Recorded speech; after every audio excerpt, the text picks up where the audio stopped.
A controvérsia antitrinitariana. São Jesus e o Espírito Santo a mesma pessoa? Eu sou Ezequiel Gomes, você está no canal Vem Senhor Jesus, e hoje eu vou continuar com vocês a série sobre o livro Tentaram a Deus no Seu Coração, a controvérsia antitrinitariana, que foi escrito pelo pastor Dr. Milton Torres, ok? Então agora nós estamos chegando no segundo capítulo, né? São Jesus e o Espírito Santo a mesma pessoa? O capítulo aqui tem umas 20 e poucas páginas, também naturalmente não vou exaurir os argumentos tratados aqui pelo Dr. Milton Torres, mas ele começa o capítulo falando assim, que nós vivemos numa época de pluralidade de crenças e completa liberdade de expressão. E que diante disso, ataques às doutrinas cristãs têm se tornado cada vez mais comuns. Pelo menos, né, as doutrinas clássicas, tradicionalmente compreendidas pelos membros da igreja, pelos teólogos e tal. A doutrina da Trindade é uma dessas doutrinas, e com o advento especialmente aí da internet, etc., tudo isso é bastante atacado, porque pode ser bastante atacado em função, né, dessa completa liberdade de expressão. O pastor Milton não coloca a liberdade de expressão como algo negativo, mas como algo que traz desafios, né, para a igreja em função da facilidade de você divulgar qualquer tipo de opinião a respeito de qualquer tipo de assunto. Então ele fala assim, que diante disso, a gente também não pode assim ignorar as questões que se falam sob a pena de que a gente pode ser considerado inapto para responder. Ao mesmo tempo também assim, se você vai lá e responde, refuta o herege e tal, você também é meio considerado, né, uma pessoa intolerante, que não respeita o pensamento dos outros, e ele coloca isso assim no início, né, desse capítulo, de uma forma bem interessante, que aí ele fala assim que diante disso ele vai realmente avaliar essa questão de que alguns grupos antitrinitarianos colocam a ideia de que Jesus e o Espírito Santo são, na verdade, uma pessoa só. Ok? E isso, inclusive, minaria a crença numa doutrina da Trindade, né, que diz que Deus é Pai, Filho e o Espírito Santo. Se o Filho e o Espírito Santo são duas formas de manifestação de uma mesma pessoa, então você já não tem mais trindade aí, você tem no máximo o Pai e o Filho, e esse Filho também pode se manifestar como um Espírito Santo, alguma coisa nessa direção. Bom, aí o pastor Milton ele coloca que existem argumentos bíblicos e do espírito de profecia que alguns adventistas antitrinitarianos usam para tentar questionar aí a doutrina da Trindade e etc. E aí a gente começa falando do outro Consolador, lá de João capítulo 14, ok? Então lá entre os versos 16 e 19, Jesus fala, né? Eu rogarei ao Pai e ele vos dará outro Consolador. E aí o pastor Milton diz que alguns antitrinitarianos tentam dizer que, na verdade, Jesus estava falando a respeito de uma outra manifestação dele mesmo, quando após ele iria lá ressuscitar e etc., ele iria se manifestar então aos discípulos como Espírito Santo. E aí eles usam, inclusive, um argumento, sei lá se isso pode ser chamado de argumento, bem esdrúxulo assim, né? O pastor Milton ele revela que, por exemplo, quando o Evangelho de João chega lá no finalzinho e tal, João escreve de uma perspectiva assim, e Pedro foi correndo até lá o sepulcro de Jesus e o outro discípulo foi junto. Então, tipo assim, João fala de si mesmo como o outro discípulo.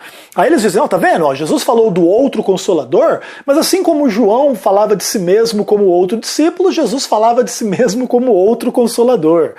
E argumentos, entre aspas, desse tipo aí acontecendo para tentar, né, tipo assim, identificar o Espírito Santo com Cristo, para que o Espírito Santo deixe de existir como entidade separada de Cristo, e aí não faz nenhum sentido a gente falar em Trindade se não existe Espírito Santo separado de Cristo, isso são os dois uma coisa só, uma pessoa só, ok?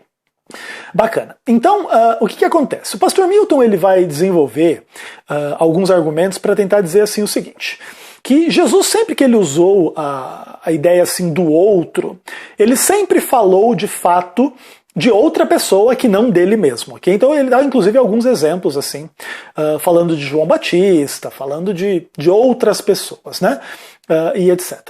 E ele deixa claro assim que linguisticamente não há nenhum paralelo em lugar nenhum do Evangelho onde Jesus tenha se referido a si mesmo nesses termos, né, usando a ideia assim do outro, falando do outro como sendo ele mesmo, ok? Paralelo lá à questão do como que João fala em relação ao outro discípulo, ok? O que mais? Além disso, o pastor Milton ele coloca algumas coisas claras, assim, falando que na mentalidade adventista, esse tipo de afirmação não é assim muito bem-vinda porque no final das contas isso nega a própria Bíblia e a própria Ellen White, coisas que ela escreve, né? Então, por exemplo, ele fala lá, né? Em João 5,43, Jesus fala, né? Eu vim em nome do meu Pai e não me recebeis. Se outro vier em seu próprio nome, o recebereis. Então você vê que o outro é sempre outro, né? Aí outro texto, por exemplo, né? Há outro que testifica de mim, e sei que o seu testemunho é verdadeiro.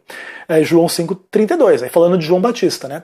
Jesus fala assim, não sou eu que estou falando de mim, quem está falando é o outro, é o João Batista. E depois em João 15,24, se eu entre eles não fizesse tais obras, qual nenhum outro tem feito, não teriam pecado. Mas agora viram-nas e me odiaram, a mim e o meu Pai. Então é outro, né? Jesus faz as obras, agora se fosse outro fazendo outras coisas, e etc, e etc. Aliás, nenhum outro fez nada do que eu fiz, então fazendo essa distinção entre Jesus e o outro. E além disso, Ellen White ela coloca uma citação, o pastor Milton coloca aqui, A Fé pela Qual Eu Vivo, página 56, dizendo assim, era do interesse dos discípulos que Cristo fosse ao Pai e enviasse o Espírito para ser seu sucessor na Terra. Então, é uma questão assim, bem interessante, que o pastor Milton ele coloca que a ideia de sucessão impede a noção de que Jesus seja o Espírito Santo, porque aí não haveria nenhuma sucessão em relação a esta questão. Cristo não voltaria ao Pai, estaria lá no céu e daria lugar a um outro que é o Espírito Santo. Jesus mesmo seria esse outro, não haveria nenhuma sucessão em termos assim da condução da obra de Deus no mundo, né? Então Jesus ele encabeçava esta obra, revelando o Pai, o Evangelho e etc. E quando ele morre, ressuscita e ele volta ao céu, ele dá esse encargo a outro, que é no caso o Espírito Santo. Então, basicamente, ali são algumas das questões que o pastor Milton trabalha em relação a esse argumento que de fato, assim, eu acho que até é um pouco até complicado você tratar um argumento assim tão, desculpa dizer assim, ridículo, né? É um argumento assim tão mal feito que fica até difícil de você se situar na hora de refutar o negócio, porque é um tipo de maluquice assim que de fato chama muita atenção, né? É uma extrema vontade de deturpar o texto bíblico para que, no final das contas, simplesmente não se admite o óbvio, não se admita o óbvio, né? Inclusive o pastor próprio Milton ele fala assim de exemplos onde o Espírito Santo e Jesus estão se relacionando no próprio ministério de Cristo, né? Então Jesus ele é enviado pelo Espírito Santo ao deserto, ele é gerado do Espírito Santo, ele é cheio do Espírito Santo. Aí Ellen White fala que ele é batizado a cada dia com o Espírito Santo e etc, etc, etc. E tudo isso, obviamente, não faria nenhum sentido se Jesus e o Espírito Santo fossem uma única pessoa, né? Então, o Espírito Santo guiou Jesus ao deserto. Então, Jesus guiou-se a si mesmo ao deserto. Esse tipo de coisa não faria nenhum sentido. Jesus gerou-se a si mesmo lá no ventre, etc, da mulher virgem. Então, assim, essa linguagem que tenta confundir de forma a concluir que Jesus e o Espírito Santo são uma única coisa, uma pessoa só, não funcionam. Ainda que na doutrina da Trindade existe unidade entre os membros da divindade. Então existe unidade entre o Pai e o Filho, entre o Pai e o Espírito Santo e também entre Cristo e o Espírito Santo, ok? Isso de fato é realidade, né? Mas essa unidade não nega a distinção entre as pessoas. Eu e o Pai somos um, Jesus falou. Mas um é o Pai e o outro é o Filho. Então, nesse ponto, por exemplo, quando o Espírito Santo fala ao seu coração, Cristo fala ao seu coração, mas um é Cristo, outro é o Espírito Santo. Inclusive, esse é o fundamento bem simples e básico da doutrina da Trindade, né? O Pai não é o Filho não é o Espírito não é o Pai, o Espírito não é o Filho. Ainda assim, os três são um Deus. Por mais que isso possa ser bastante complexo em relação à mente humana e etc., basicamente esta é a revelação a qual nos aponta a palavra de Deus, ok? Indicando a plena divindade do Pai, do Filho e do Espírito Espírito Santo, ainda que, em termos assim da economia da divindade, que é um termo inclusive que o pastor Milton vai esclarecer aqui, algumas ações específicas são atribuídas mais a uma pessoa da Trindade do que às outras. Então, por exemplo, geralmente o Pai é visto como o Criador, o Filho como o Redentor, o Espírito como o Consolador.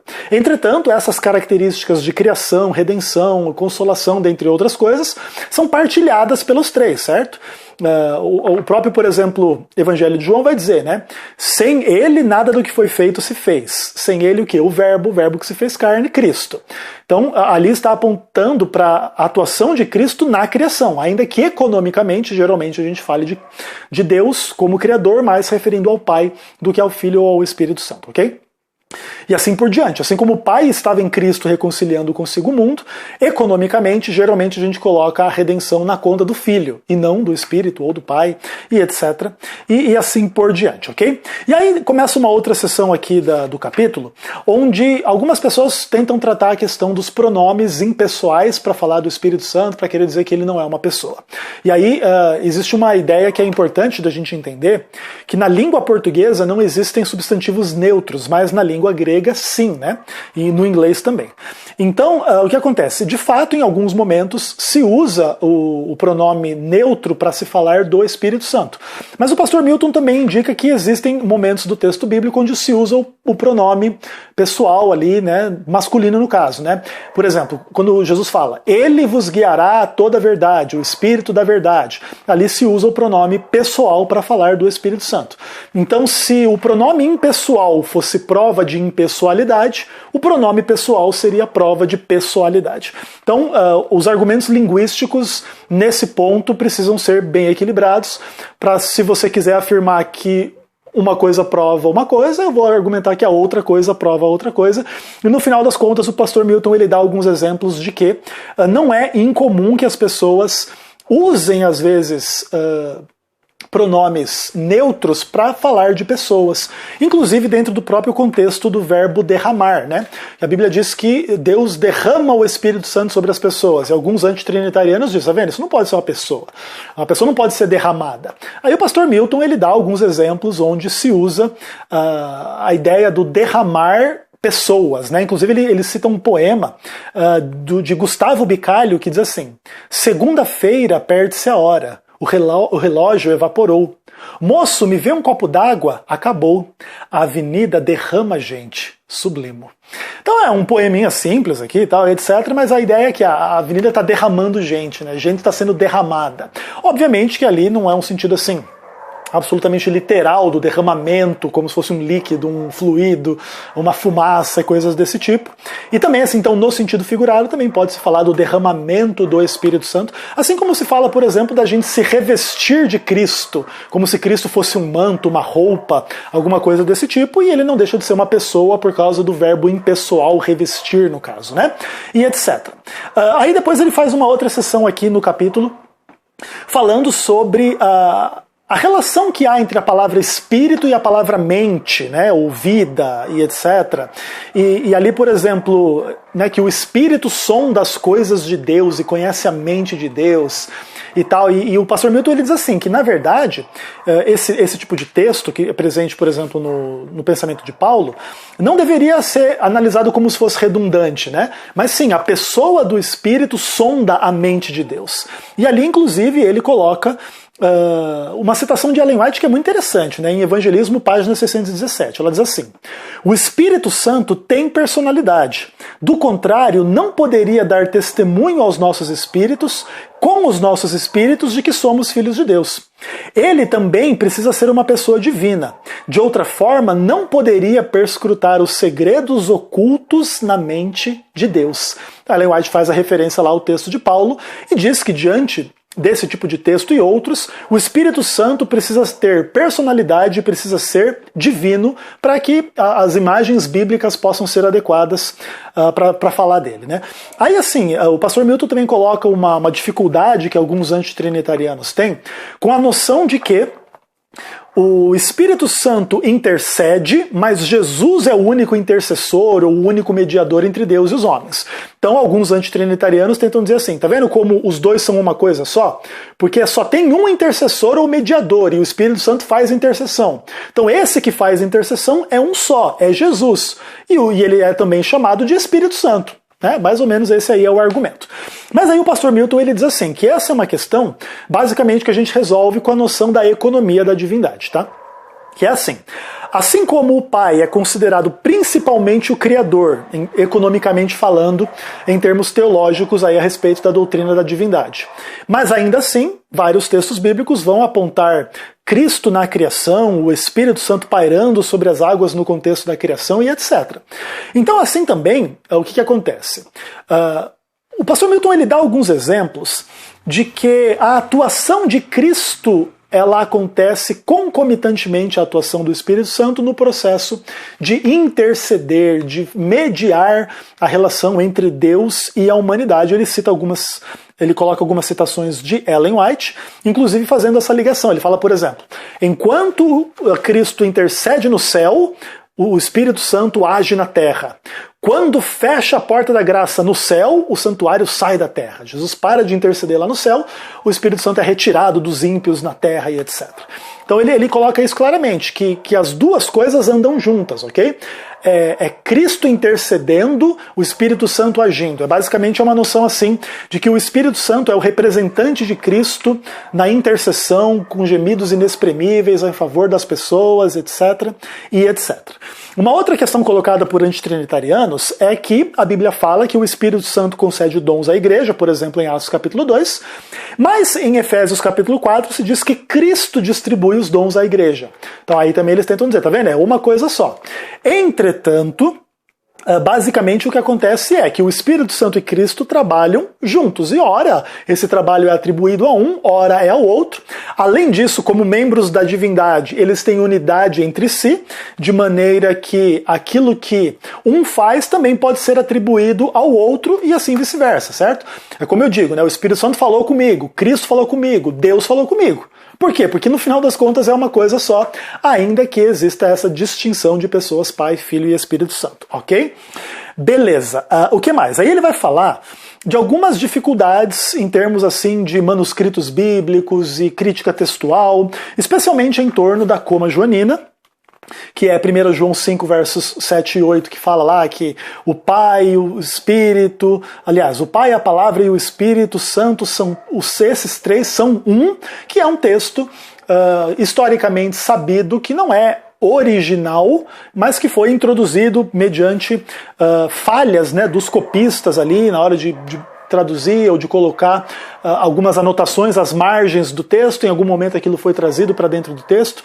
Existem apenas 8 manuscritos que trazem esta interpolação nela, e aí existe toda uma polêmica e uma questão aqui em relação ao texto crítico, né, do Erasmo de Roterdã, que por pressão de algumas pessoas introduziu a coma joanina na sua versão do Novo Testamento, e isso acabou fazendo com que a coma joanina entrasse em grandes partes das Bíblias que existem hoje e tal.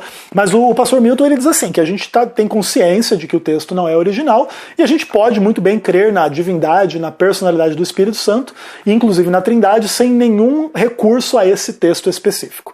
E aí ele fala também que o texto de Mateus 28, 19, a fórmula batismal e etc. é muito questionado, mas ele diz assim, apesar de críticos descrentes considerarem que o texto não faça parte do texto original, não há nenhuma evidência nos manuscritos antigos que confirme sua suposição. Ele diz assim, não há nenhum manuscrito antigo que omita a passagem. E aí, para os adventistas, ele diz que Ellen White cita o verso de Mateus 28, 19 mais de 50 vezes, declarando ali assim, a crença, né, de que aquilo ali é realmente instrução divina da parte do Senhor Jesus.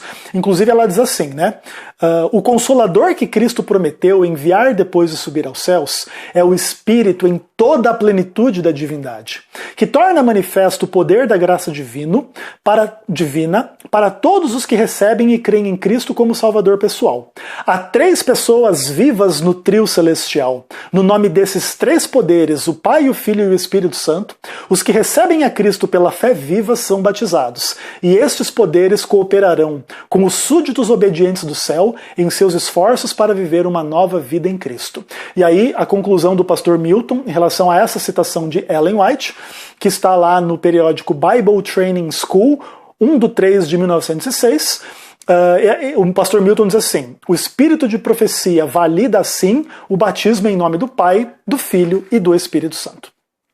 Aí existem várias discussões. Ele fala, por exemplo, daquela questão ali da bênção apostólica, né? Segundo aos Coríntios 13:13, daquela questão, a comunhão do Espírito Santo, o amor de Deus o Pai, a graça de Cristo, sejam convosco e etc. E aí, basicamente, na conclusão, o pastor Milton diz assim, que existe, né, uma resistência à doutrina histórica da personalidade e divindade do Espírito Santo em relação a alguns adventistas.